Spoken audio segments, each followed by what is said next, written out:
New York Giants. Charles, what do the New York Giants need this offseason and just in general? A miracle, an act of God, miracle, a blessing from the heavens. I mean, force majeure. They need everything.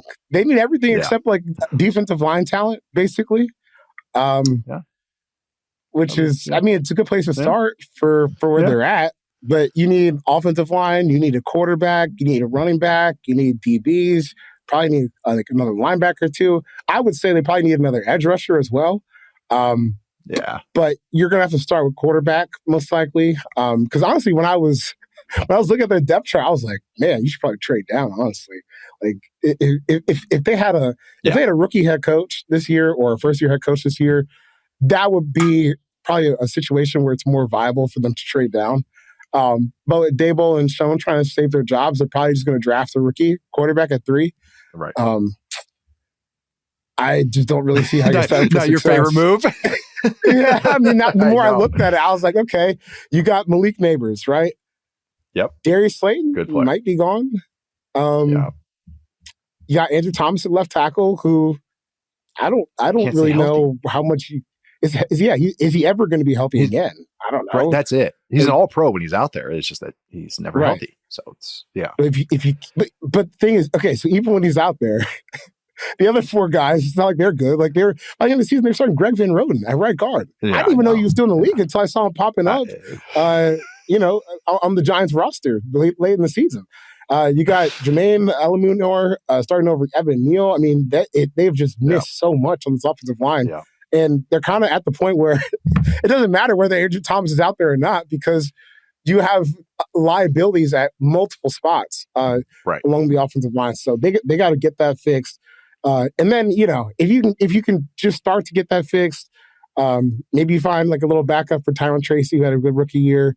I just don't really feel this is a quarterback friendly spot for a rookie quarterback. But the game's a game, and those guys need to save their jobs. And one of the best ways to save your job is to hope that you can hit the rookie quarterback dice roll, and you get Shador or Ken Ward playing well for you this year. So it probably isn't as dire on defense. I don't know where you're on that at Deonte Banks. I thought he was going to play maybe a little better this season. He had a rough year. Yeah, I liked had a rough year.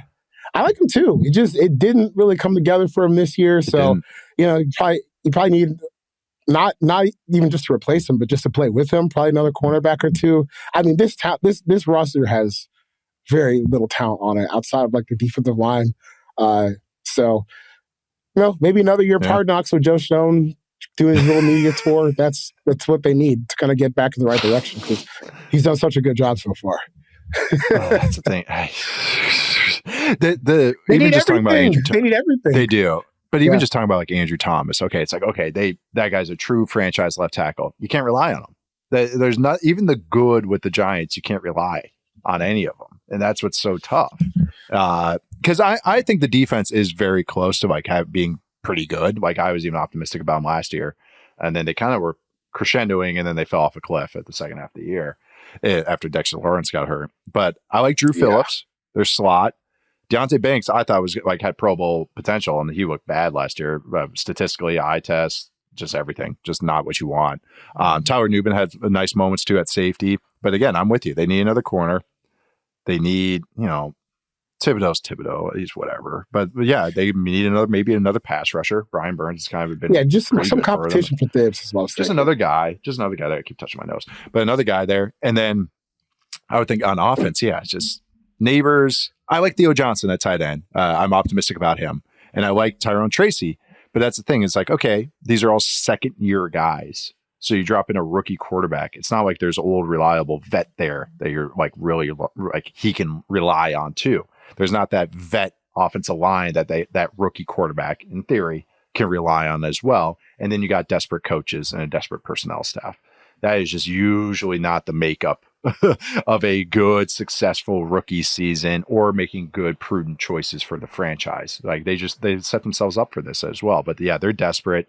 I saw some rumors that they might be going more for a vet quarterback.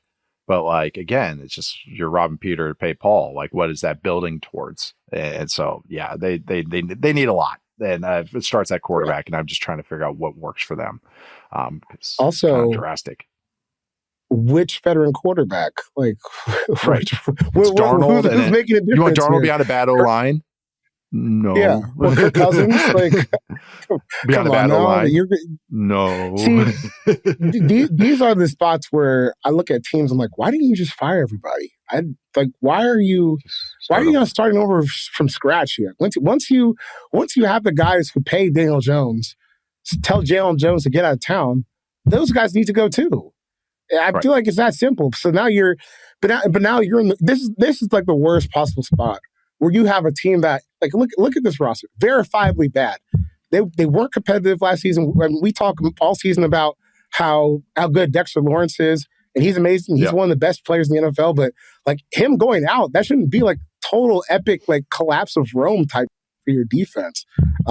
It's bad. It's really bad. And now you have Dable and Schoen with 1 year trying to save their jobs with a roster everyone knows is not good enough to save their jobs. So, like, what are we doing here? The self-scouting from the Giants organization is just so bad. And I don't understand how teams always find themselves up in these situations where you have a team that's not good enough for guys trying to save their jobs. So then you have to kick the rebuild down the can another year. And then you have like Shedeur Sanders next year in 2026 with a GM and a coach who didn't draft him. So now they're not as inclined to like hear about his success in the way if they had drafted him themselves. Now you're back in the mix in like 2027. Like this is where I don't understand how teams like waste all this time. Like let's go fire these guys and move on. No half measures, man. It's got to be full measures. So many teams just try to do half measures. Like, oh, yeah, and narratively, we've addressed that. And it's like, yeah, sometimes it's the hard thing. Like, Mara is kind of that old school guy. I give him time. Hey, I trust these guys. And it's like, well, I don't know. These are the guys you want to give time and trust. And also, like, they were the victims of their own success that first year. Dable got coach of the year his rookie year as a head coach. They went to the playoffs. And I think that was like he got the most out of Daniel Jones. And I think, like you said, they should have been really addressing their own self-scouting, because what told you about that year? Like, we had to do so much to get competent quarterback play out of Jones. Let's re-sign him. And it's like, yeah, I know we gave him a nice kind of team-friendly contract, but you're committed to him. Like that's the narrative that you're setting. It's the precedent that you're setting. Not everything you're doing is just about on-field stuff. It's the messaging that you're sending to the franchise, to the city, to the team, to everybody, to the league. You're going, oh, no, this is our guy. We liked what we saw. We could build off this, as opposed to being realistic and going like, hey, that wasn't enough. Like, we should really refresh this thing. I know we did well. That's a hard answer you have to get to, but you have to be realistic. You have to be realistic about what you are. Like, you do. You have to have some self-awareness, and you do. And I don't know, Dable's never shown that to me. I don't know him, but just like from the outside perspective, it just always just seems like I have all the answers. You guys are dumb and stupid for not knowing that. Just even look, they played the Bucs this year. I wish I could find the doc, because I remember I went on a rant with you, and they just had a full blown meltdown about their kicker. And it wasn't the first time that this had happened with an injured kicker. And he didn't address it until an hour before the game. And it's not the first time they've done that. And it's just, I don't know. It's what bad teams do. They have all the smell and indicators of what a bad organization does. And that's kind of how I feel about them still, because they haven't shown me anything to go like, oh, okay, there we go. It's just, nope. Just we keep using the term kicking the can. Yeah, that's what it kind of feels like. Before we move on, the last thing I have on the Giants was, go for it. Yeah, I remember I was at the divisional game after they beat Minnesota in the playoff, in the wildcard round. They go to Philly, and I cover that game. That game was over by like the second quarter, dude. Like they got smashed in that game, and I'm like listening to them talk about like how they feel good about like what's happened. I'm like, you do? Like you scraped by the skin of your teeth all season. You beat in the wild card another team in the Vikings that season who also scraped by the skin of their teeth all season. You get smashed by a real playoff contender. And like you feel good about where you are? Like, dude, you're like a 6-10 team that got a couple lucky breaks. And now you're worse than that. It's just self-scouting. Honesty. Building off honesty. Building off of quicksand. That's what you're doing. It's I know. Again, you have to know how you're winning these games and what your actual weaknesses and strengths are, and go from there and be realistic. I mean, that team you just said that they lost to, the Vikings, they had a double-digit win season that year. with a defense coordinator that wasn't doing great, but they kept winning games, one score game after one score game after one score game. That was with Kirk Cousins at quarterback, and now I'm blanking on the defense coordinator's name, longtime vet. What did they do after that season? They got a new defense coordinator. What did they do after the season after that? Got a new quarterback. They did the hard things. They didn't say, no, this got us here. Let's just keep building off that. They said, no, we need change. This is what we need to change. Is that Ed Donatel? Ed Donatel, thank you. I knew his name. I was just trying to think of it. But longtime coach. This should be more of an assistant coach, not a coordinator. And I'm so mean right now. I was Peter principal. I have a friend who's a Vikings fan who said he would have rather had Donatello than Ninja Turtle calling plays than Ed Donatel. I almost said Donatello. And I was like, that's not right. I know. Swear to God, I almost did.